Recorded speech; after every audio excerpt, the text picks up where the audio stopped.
மிக பிற்படுத்தப்பட்ட சீர்மரபினரை சேர்ந்த மாணவர்கள் கல்வி உதவித்தொகை பெற விண்ணப்பிக்கலாம் என தெரிவிக்கப்பட்டுள்ளது. திருச்சி மாவட்டத்தில் மிக பிற்படுத்தப்பட்ட சீர்மரபினர் மாணவர்கள் கல்வி உதவித்தொகை பெற விண்ணப்பிக்கும்படி கலெக்டர் பிரதீப் குமார் தெரிவித்துள்ளார். இது தொடர்பாக அவர் வெளியிட்டுள்ள செய்திக்குறிப்பில் கூறியிருப்பதாவது: அரசு உதவி பெறும் கல்வி நிறுவனங்கள் மற்றும் தனியார் தொழிற்கல்லூரிகளில் அரசு ஒதுக்கீட்டின் கீழ் பயிலும் பிற்படுத்தப்பட்டோர், மிக பிற்படுத்தப்பட்டோர் மற்றும் சீர்மரபினர் மாணவ மாணவியருக்கு பள்ளி மேற்படிப்பு கல்வி உதவித்தொகை BM-YASAVI போஸ்ட் மெட்ரிக் ஸ்காலர்ஷிப் திட்டம் கீழ்கண்ட நிபந்தனைகளின் அடிப்படையில் பிற்படுத்தப்பட்டோர், மிக பிற்படுத்தப்பட்டோர், சிறுமரபினர் நலத்துறை மூலம் வருடந்தோறும் செயல்படுத்தப்பட்டு வருகின்றன. அரசு மற்றும் அரசு உதவி பெறும் கலை மற்றும் அறிவியல் கல்லூரிகளில் 3 ஆண்டு இளங்கலை பட்ட படிப்பு பயிலும் பிற்படுத்தப்பட்ட, மிக பிற்படுத்தப்பட்ட சீர்மரபினர் மாணவ மாணவியருக்கு எந்தவித வருமான வரம்பு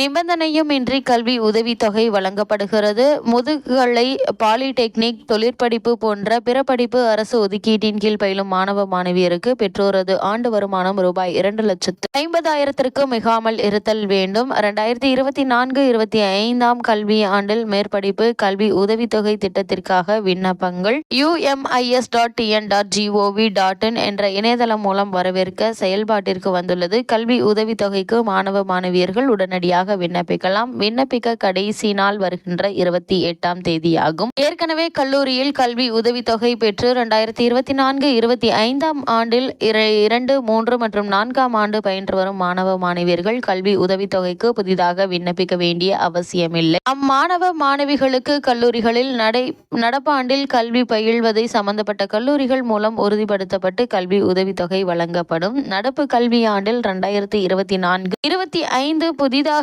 கல்வி உதவித்தொகை பெற கல்லூரியில் 1ஆம் ஆண்டு சேர்க்கை பெற்ற மற்றும் சென்ற வருடத்தில் கல்வி உதவித்தொகை விண்ணப்பிக்க தவறிய புதிய மாணவர்கள் தற்போது தாங்கள் பயிலும் கல்லூரியில் கல்வி உதவித்தொகைக்கென உள்ள ஒருங்கிணைப்பு அலுவலரை அணுகி என்ற இணையதளத்தின் வாயிலாக கல்வி உதவித்தொகைக்கு விண்ணப்பிக்கலாம். முதல் தலைமுறை பட்டதாரி எனில் அதற்கான சான்றினை சமர்ப்பிக்க வேண்டும். கல்வி உதவித்தொகை தொடர்பான சந்தேகங்களுக்கு திருச்சி மாவட்ட கலெக்டர் அலுவலக வளாகத்தில் 2ஆம் தளத்தில் உள்ள மாவட்ட பிற்படுத்தப்பட்டோர் மற்றும் சிறுபான்மையினர் நல அலுவலகத்தை அலுவலக நேரங்களில் அணுகி உரிய விளக்கத்தினை பெற்றுக்கொள்ளலாம். இவ்வாறு அதில் கூறியுள்ளது.